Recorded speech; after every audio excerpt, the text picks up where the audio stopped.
Amém? Graças a Deus. Vamos ler aqui o Salmo. Eu já comentei com vocês esse Salmo, mas tem muita coisa para falar sobre ele, eu vou comentar de novo. Amém? É o Salmo 107, o versículo é do 27 até o 30. Viu? É 107? Não, é 108. Não, é 107, 107. É umas palavras que foram escritas muitos anos atrás, mas que expressam, às vezes, os sentimentos da gente em determinados momentos. O homem mudou, o tempo mudou, mas os sentimentos continuam sendo os mesmos.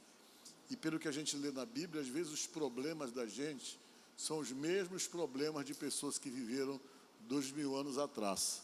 Por isso que quando você lê a Bíblia e tem uma leitura tão antiga, que às vezes serve para você hoje, em pleno século XXI, trazendo uma resposta, às vezes, para um monte de perguntas que você está fazendo para você mesmo. Amém? Deus deixou registrado exatamente por isso, para poder socorrer você. A Bíblia é uma palavra revelada, por isso que mesmo tendo sido escrita há milhares de anos atrás, ela acaba nos dias de hoje, sendo necessário para a vida da gente como orientação. Amém? E tem isso que fala esse salmo nessa parte aí. Eu falo que é o salmo de Davi, é o que alguns falam, mas ninguém sabe de quem é o salmo, porque não está dizendo de quem é o salmo. Mas alguém que estava meio problemático, viu? Alguém que estava passando um sufoco. Alguém que estava passando um perrengue. O que mais? Alguém que estava passando um BO. O que mais que a gente fala? Alguém que estava vivendo uma treta. Enfim, tem várias formas de a gente falar essa situação aqui. Vamos lá? Digam comigo. Andaram e cambalearam como ébrios, e perderam todo o tino. Então, na sua angústia, clamaram ao Senhor, e Ele os livrou das suas tribulações. Fez cessar a tormenta, e as ondas se acalmaram. Então se alegraram com a bonança, e assim os levou ao desejado porto. Amém?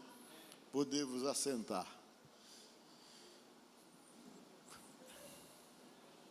Eu quero falar para vocês o que acontece com a gente quando a gente passa problema na vida da gente. Claro que as reações, elas são variadas. Cada um tem uma personalidade, uma forma de lidar com seus problemas. Mas, às vezes, as reações que acontecem na gente, elas são muito parecidas na vida de qualquer pessoa.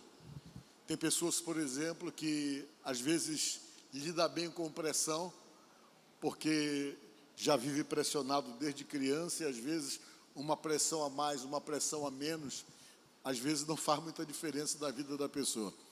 Mas tem pessoas que não sabem lidar com pressões, tem gente que não sabe lidar com negações, né?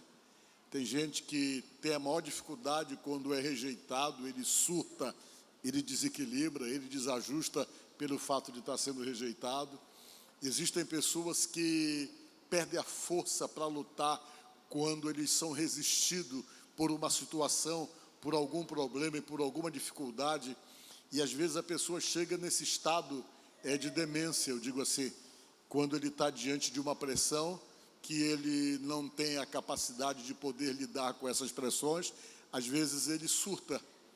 Tem pessoas que surtam, tem pessoas que fogem de si mesmo, tem pessoas que tentam viver como se nada estivesse acontecendo, e cada um tem o seu mecanismo de defesa dentro das situações que o incomoda, ou que de repente está lhe ferindo ou lhe machucando. Mas o salmista aqui falou uma coisa. Vamos voltar para a primeira parte, em que ele fala de algo que é muito comum na vida da gente. Primeira coisa que ele diz: andaram e cambalearam como ébrio. O que é ébrio? Ébrio é exatamente embriaguez, é quando se está bêbado. Vocês estão me entendendo? E ele não está falando aqui que essa embriaguez, ou esse estado em que a pessoa se encontra, está diretamente ligado ao álcool.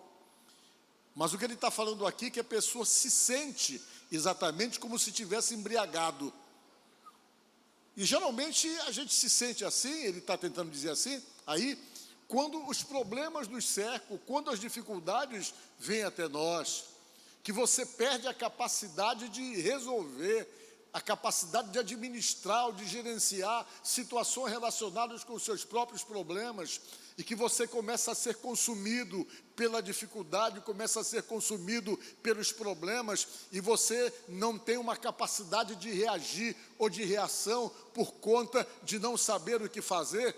É comum, então, nós termos essa reação que nos tira a capacidade de pensar. E ele está dizendo aqui que cambalearam como ébrio e perderam todo o tino. O que é o tino? O tino é exatamente o juízo, o senso de direção, a sensatez, que é alguma coisa que realmente nos ataca. E ficamos totalmente assim quando a dificuldade nos ataca. E nesse salmo ele está tentando nos ensinar a lidar com isso. Primeira coisa que você tem que entender, que existem determinados problemas que você não tem a solução. Existem determinadas situações relacionadas com a sua vida, com o seu dia a dia, que às vezes você perde a capacidade realmente de resolver, porque você não sabe o que fazer. Não são poucas vezes que a sensação de impotência toma conta das nossas vidas e nós estamos diante de determinadas situações que nós temos então que admitirmos que nós não sabemos o que fazer. E essa é a pior sensação. Quando você percebe que você não sabe o que fazer, quando você percebe que você não tem o que fazer, quando você se sente totalmente vencido por uma situação, esse estado de desespero que deixa você sem senso de direção, que deixa você a ponto de perder a sua sensatez, a ponto de ficar que nem um embriagado, sem saber o que fazer, sem se estruturar, sem poder permanecer de pé, é uma sensação muito comum na vida de qualquer um de nós, ainda no século 21. Aí as pessoas começam a procurar quem pode ajudá-lo dentro dessas situações. E aqui o salmista está dizendo que quem pode socorrer é Deus. Nós vamos ver mais adiante. Que Deus se predispõe a ser esse socorro para a tua vida, nos momentos dos ventos fortes, nos momentos dos temporais inesperáveis que as nossas vidas muitas vezes são submetidas, que Deus te torna essa saída. Às vezes você está dentro de uma situação que você não entende, que você não sabe o que fazer, você começa a se culpar, ou a culpar pessoas, e às vezes as situações que você não entende, pode ser somente um agir de Deus para tentar desviar você de uma certa direção. Deus está tirando você de uma direção e você está vivendo aquilo muitas vezes que você começa a encarar como um mundo que desaba na sua cabeça, como um problema que te deixou sem rumo, sem direção. Às vezes o problema pode estar ali, mas às vezes Deus é permissivo em determinadas situações. Por quê? Porque Ele quer dar um direcionamento diferente que você não tomaria se de repente Ele não fosse permissivo numa pressão que vem sobre a sua própria vida. Quando prego isso, eu gosto de contar uma história que eu acho que ainda não contei para vocês. Uma certa vez uma moça veio conversar comigo e ela disse para mim que ela queria se matar. Ela foi lá, isso já tem um tempo, lá na outra igreja onde eu sou pastor. Ela chegou e disse: olha, eu parei ali no canto da Getúlio Vargas, vi um ônibus passando, aquilo vinha na minha cabeça para eu me jogar na frente do ônibus e acabar com a minha vida. Eu não quero mais viver, a minha vida acabou, ela falou para mim, que a vida dela tinha acabado. E eu disse: não, mas você não pode, mas por que você acha que a sua vida acabou? Ela disse: porque eu estava noiva, ela falou. Eu estava noiva, me preparando para casar, já tínhamos comprado muitas coisas, eu comprei uma casa, juntamente com ele, arrumamos a casa, estávamos prontos para resolvermos a nossa vida, irmos ao casamento, e alguns meses antes da gente firmar esse compromisso do casamento, ele chegou comigo e disse que não ia mais casar. Que ele tinha arranjado uma outra pessoa, que ele descobriu que não gostava de mim. E a minha vida surtou, ela falou. Eu estou vivendo o que eu nunca imaginei que eu ia viver na minha vida. Eu não consigo trabalhar, eu não consigo dormir, não consigo organizar a minha vida. E a minha cabeça só tem um pensamento: eu vou acabar com tudo, eu vou fugir dessa situação, eu vou me matar. E ele veio comigo, falou para mim que nós íamos dividir as coisas que nós tínhamos. E daqui a pouco eu fiquei insistindo muito em cima dele. Ele falou que ele nem queria mais nada, que ele dava tudo para mim, que a parte dele já pertencia a mim. E eu não estou conseguindo aceitar isso, e a minha vida acabou, ela falou para mim. A minha vida acabou. Eu achava estranho, porque eles iam da igreja nos cultos que são de dia, e quando eu chegava no culto, ela sentava um pouco mais na frente, e ele sempre sentava no último banco. E esses cultos da manhã, nunca sou eu que faço. Na época eu ainda fazia, mas geralmente tinha alguém que fazia. E às vezes eu chegava na igreja, quando eu chegava na igreja, ele estava sentado no último banco, e ele não sentava para frente assim. Ele sempre sentava de lado assim, prestando atenção, todo mundo que entrava assim. Eu chegava na igreja, parece que quando alguém chegava, ele já olhava para ver se alguém estava entrando. Eu achava estranho aquilo. Eu achava muito estranho esse comportamento dele, né? Eu dizia, poxa, ele não consegue ficar. E ela sentava na frente, quando eles estavam indo na igreja. E ela chegou comigo e disse, eu vou me matar, eu vou acabar com a minha vida. Vou acabar com a minha vida, pastor. E eu lutando para convencer ela para não fazer essa besteira. Eu brincava, olha, uma hora passa, uma hora essa situação se resolve. Ela achava que não, que a vida dela tinha acabado para tudo. E eu ficava tentando distrair a cabeça dela para ela não fazer uma besteira dessa, tirar a vida.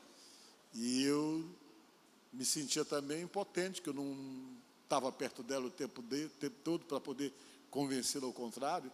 Mas eu fazia orar, levava para a igreja e conversava com ela, brincava com ela. Às vezes eu dizia para ela assim, olha, não faz isso não. Eu dizia para ela, homem é que nem biscoito, vai um, vem 18, eu dizia para ela assim, para ver se eu acalmava ela, porque ela estava desesperada, querendo morrer, porque o relacionamento tinha acabado. Aí ela foi superando, Deus ajuda a pessoa a superar as suas perdas, né? Principalmente essas perdas que Deus está livrando você, Ele mesmo se incumbe de tentar botar na tua cabeça, a vida não parou, a vida continua. E o certo é que ela parou, conseguiu digerir a ideia de que não ia haver mais casamento. Quando é um dia, eu tomei o maior susto. Eu estou assistindo um programa que tinha antigamente chamado Linha Direta. Aí que eu estou olhando Linha Direta, quando eu vejo o boy magia dela estava no Linha Direta. A polícia pegou ele aqui no olho d'água, numa casa, a polícia descobriu, pegou ele, levou ele de volta para São Paulo, que ele era de São Paulo, e pesava sobre ele a acusação de ter assassinado a companheira dele. Olha que livramento. Sabe, é por isso que às vezes as coisas estão dando errado. Você tem que chegar e dizer, meu Deus, está na tua mão, eu te dou graças, né? Tem que dar graças a Deus a tudo, porque às vezes você pensa que é uma coisa, às vezes você pensa que é uma perda e que é um livramento. Vocês estão entendendo? O que parece perda, às vezes não é perda, é livramento. Por isso que você tem que dizer, meu Deus, o que é que o Senhor tem para mim? Eu estou nas suas mãos. Eu sempre digo que a pergunta que a gente faz para Deus, quando a coisa sai de uma maneira que a gente não está compreendendo, não é dizer Deus por quê, é dizer para quê. Qual é o ensinamento? O que é que o Senhor realmente propõe?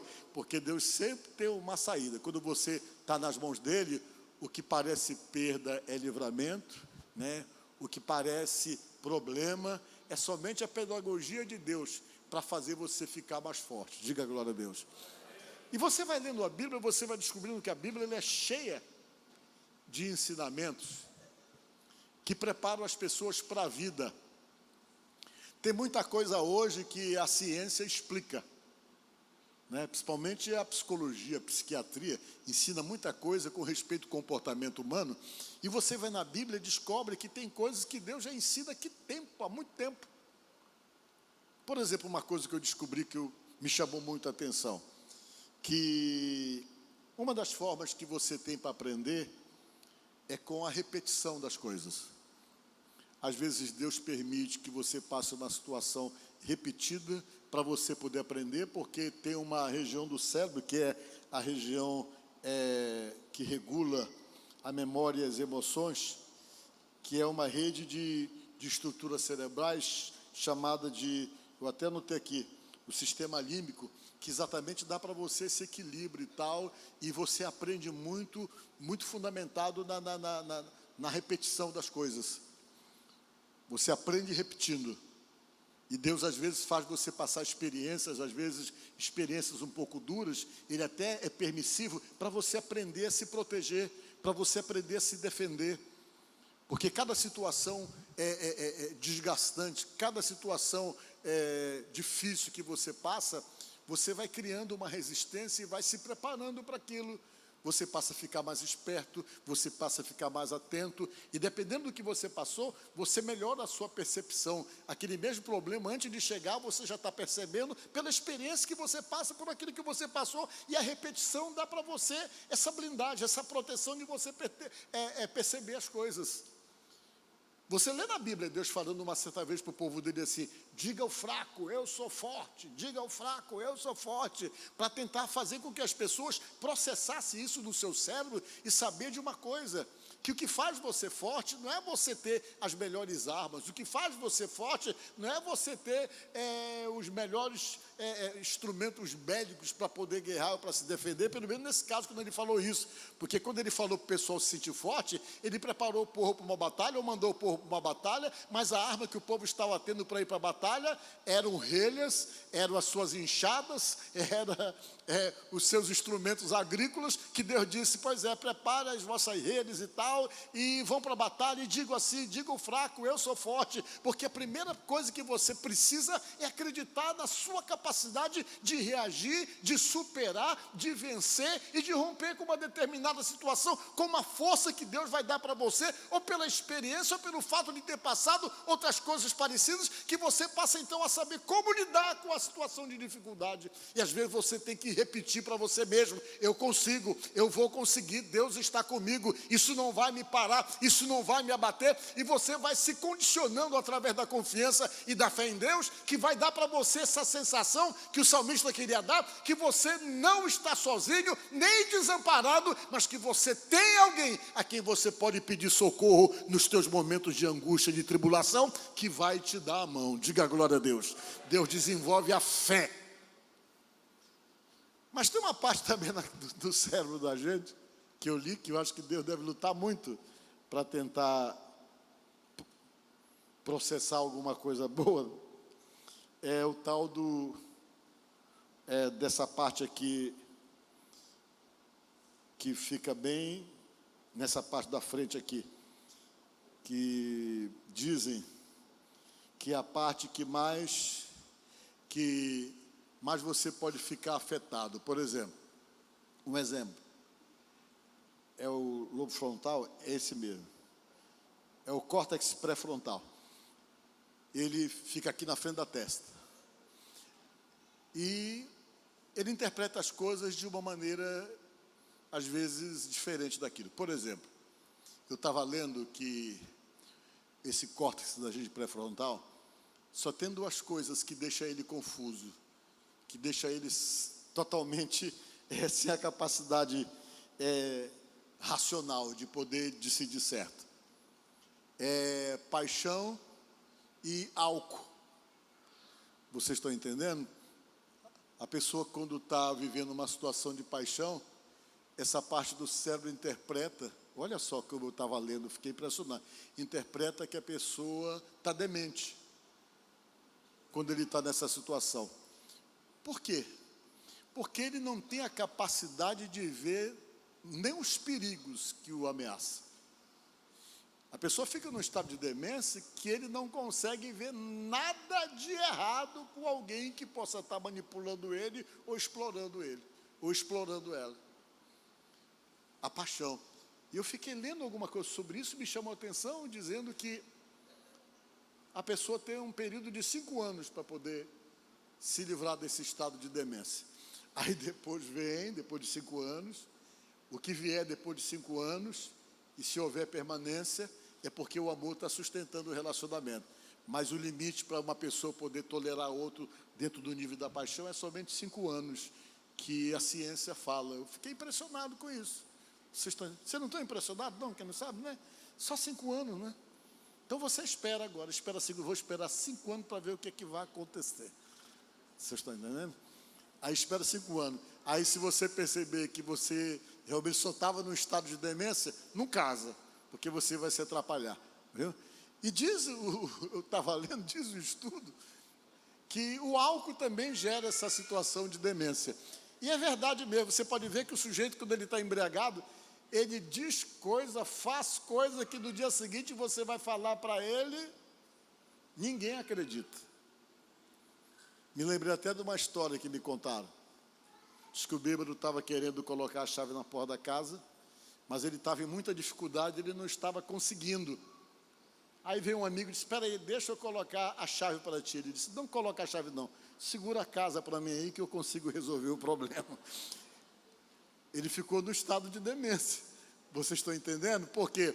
Porque quando você, diz o estudo, que você fica nesse estado de demência pelo álcool e exatamente também pela paixão.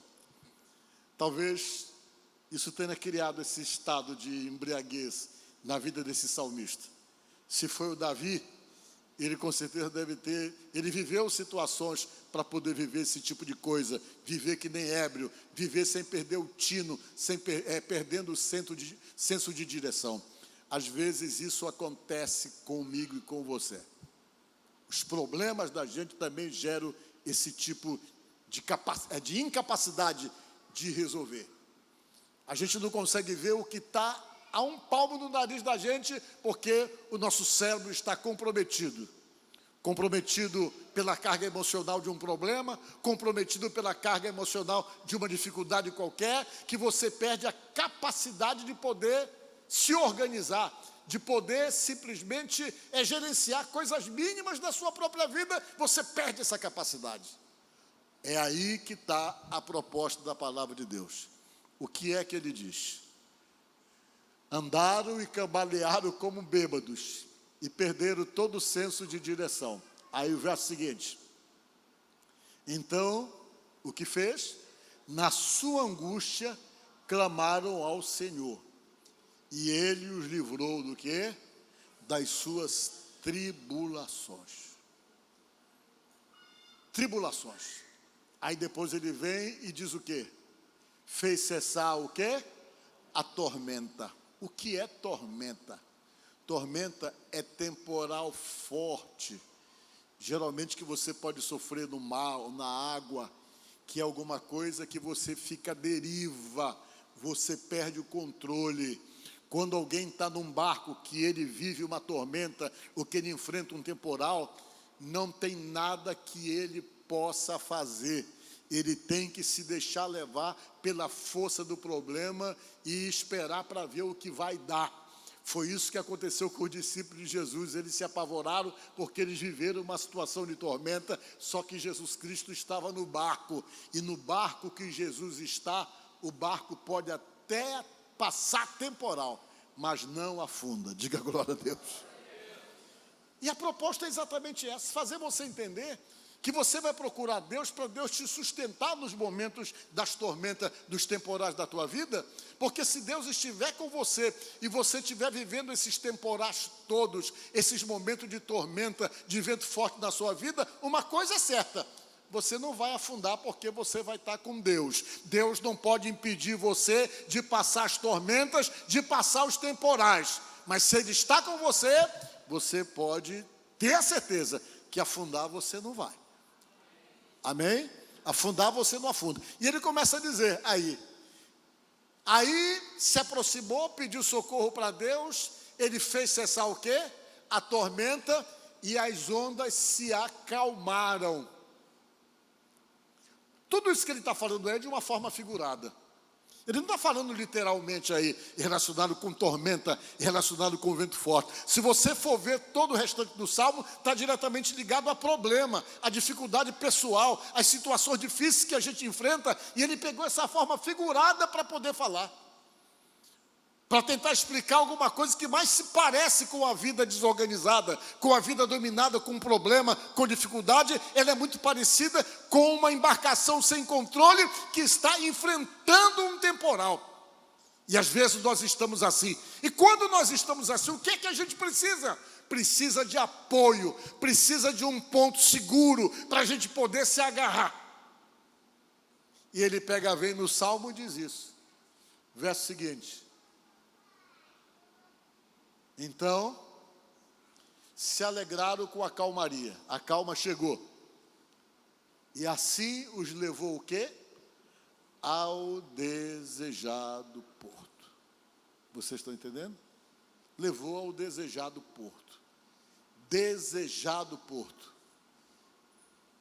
Nessa forma figurada de falar, esse porto que você precisa quando a tua vida está desorganizada, quando a tua vida está sem rumo, quando a tua vida está vivendo vento forte, quando a tua vida está vivendo temporal, quando você não sabe o que fazer, quando você perdeu o controle da coisa, que na verdade você está totalmente à deriva no meio dos teus problemas, totalmente à deriva no meio das tuas situações emocionais, pessoais, afetivas, quando você se sente totalmente perdido, a proposta da palavra de Deus é essa, para você procurar o porto, e esse porto que pode sustentar você, te ancorar, não deixar você afundar, não deixar você sucumbir nesses momentos de temporais que a tua vida pode se submeter, esse porto seguro se chama Deus.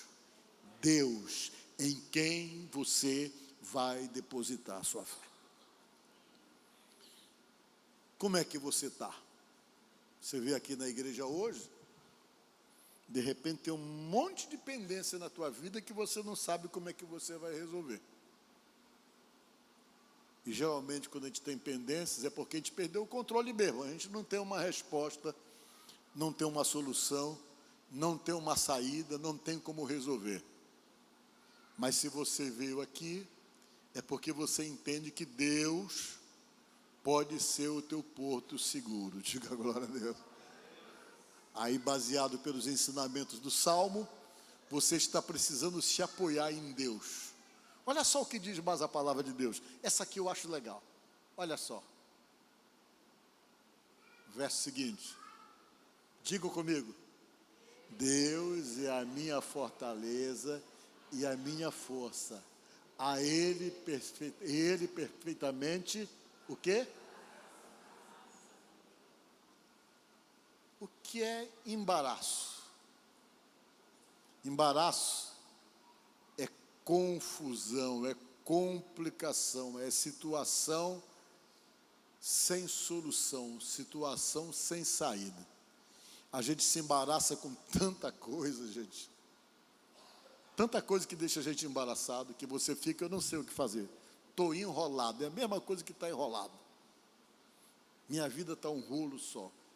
Quando a pessoa fala isso, é embaraço. Para mim, nada dá certo.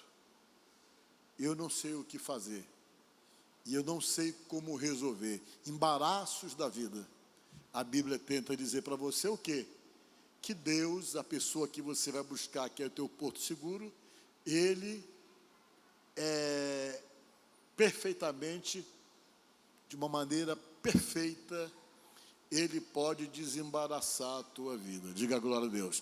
E às vezes não só Ele pode desembaraçar, como Ele pode impedir que o embaraço chegue. Como aconteceu na vida da pessoa da história que eu contei para vocês. Você imaginou a confusão que ela ia se meter? Ela já era serva de Deus. E ele estava indo porque queria conquistar ela. Era uma menina equilibrada, uma menina estruturada, formada, uma vida financeira tranquila e tal. Ela era um bom partido. Agora imagine se ela entra nisso. Deus viu primeiro E Deus disse assim: para ela não se embaraçar, eu vou tirar ela dessa situação. E tirou, só que ela não entendeu. Mas lá na frente ela compreendeu o que Deus queria fazer. Tem muita coisa que está acontecendo que pode ser que você não esteja entendendo. Deus pode estar trabalhando com algum propósito com respeito à sua vida, se a sua vida está nas mãos dele. Deixa ele desembaraçar a tua vida. Deixa ele impedir que você se meta em embaraço. Deixa ele dar livramento para você. Deixa ele cuidar de você. Talvez você está precisando desse cuidado e você não está compreendendo o que é esse cuidado.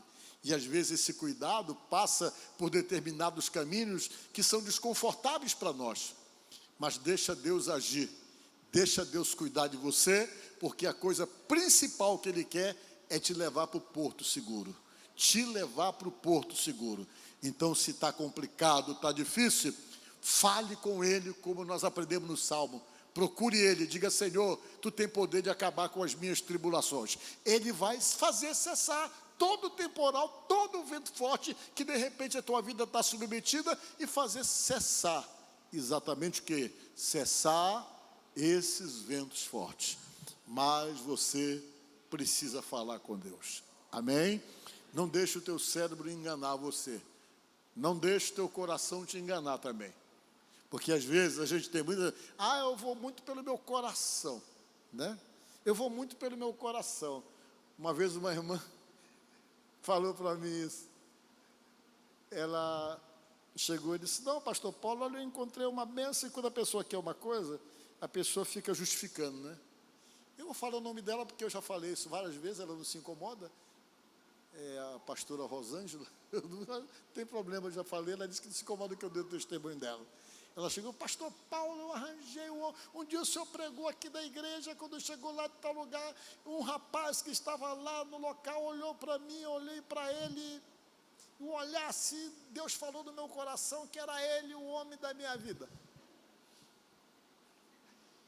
E ela veio conversar comigo, eu digo: Rosângela, tu tem certeza? Ela falou: tenho. Olha, mas o meu coração está me dizendo que é isso. Eu digo: olha, eu peguei e me lembrei de uma passagem da Bíblia. Sabe o que a Bíblia diz? Que o coração do homem é enganoso. Às vezes, você acha que aquilo é bênção, e não é bênção, e não pode ir pelo coração, tem que ir pela razão. Se depender do teu cérebro, ele pode te enganar para que você realmente não veja nem defeito. É aquilo que eu já preguei para vocês aqui do eu cego, né? Que às vezes é um negócio complicado.